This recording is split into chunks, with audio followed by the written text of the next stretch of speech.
ಸಮಸ್ತ ಕನ್ನಡಿಗರಿಗೆ, ಕನ್ನಡ ಕುಲಿಕೋಟಿಗೆ ನಮಸ್ಕಾರಗಳು. ಇತ್ತೀಚೆಗೆ ಬಂದಂಥ ಈ ಬೆಳವಣಿಗೆ ನೋಡಿ ಮನಸ್ಸಿಗೆ ತುಂಬಾ ನೋವಾಯಿತು.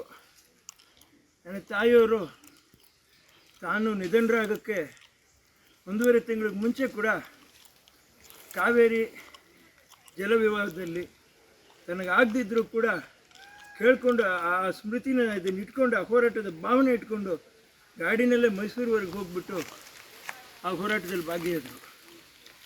ಇವತ್ತಿಗೂ ಅಷ್ಟೇ, ನಾವೇನೇ ಇರ್ಬೋದು, ಯಾರೇ ಇರ್ಬೋದು, ಎಲ್ಲೇ ಇರ್ಬೋದು, ಹೇಗೆ ಇರ್ಬೋದು, ರಾಷ್ಟ್ರಕವಿ ಕುವೆಂಪು ಅವರು ಹೇಳಿದಾಗೆ ಎಲ್ಲಾದರೂ ಇರು, ಎಂತಾದರೂ ಇರು, ಎಂದೆಂದಿಗೂ ನೀನು ಕನ್ನಡಿಗರಾಗಿರು ಅಂತ ಹೇಳಿದ್ನ ನಾನು ಪಾಲಿಸೋಕ್ಕೆ ಯಾವತ್ತೂ ಇಷ್ಟಪಟ್ಟಿದ್ದೀನಿ.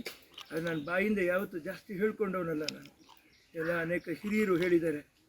ಆನ ಕೃಷ್ಣರಾಯರು, ತಾರಾಸು, ಮಸ್ತಿ ವೆಂಕಟೇಶ ಅಯ್ಯಂಗಾರವರು, ದಾರಾ ಬೇಂದ್ರೆಯವರು, ಯುಗಾದಿ ಕಳೆದವರು ಯುಗಾದಿ ಮರಳಿ ಬರುತ್ತಿದೆ ಅಂತಂತ ಹೇಳ್ಬಿಟ್ಟು ಬರೆದಿದ್ರಲ್ಲ ಅವರು. ಯಾಕೆ ನಮ್ಮ ಕನ್ನಡದಲ್ಲಿ ಆಗಕ್ಕಲ್ಲ? ಎಲ್ಲ ಸಾಹಿತ್ಯಗಳಿದ್ದಾರೆ, ಸಾಹಿತ್ಯ ಇದೆ, ಶ್ರೇಷ್ಠತೆ ಇದೆ. ಪರತತ್ವವನ್ನು ಬಲ್ಲ ಪಂಡಿತನು ನಾನಲ್ಲ, ಹರಿನಾಮ ಒಂದುಳಿದು ನನಗೇನು ತಿಳಿದಿಲ್ಲ ಅಂತ ಬೇರೆ ಭಾಷೆಯಲ್ಲಿ ಯಾರಾದರೂ ನುಡಿದು ಬಿಡಲಿ, ನಾನು ಒಪ್ಕೋತೀನಿ. ನಾವು ಸೋತ್ವಿ ಅಂತ ಒಪ್ಕೊತೀವಿ. ಖಂಡಿತ ಯಾರಿಂದಲೂ ಇದು ಸಾಧ್ಯ ಇಲ್ಲ.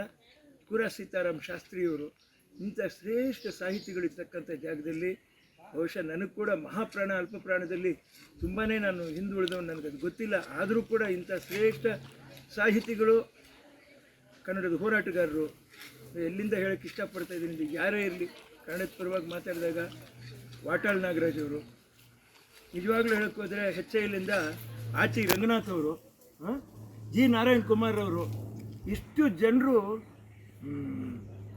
ಏನು ಹೇಳ್ತಾರೆ ಅಂದರೆ ಬಿಡದ ಹೋರಾಟ, ನಮ್ಮ ನಾಡು ನಮ್ಮ ನುಡಿ ನಿಲ್ಲಬೇಕು ಅಂತ ಆವತ್ತಿಂದ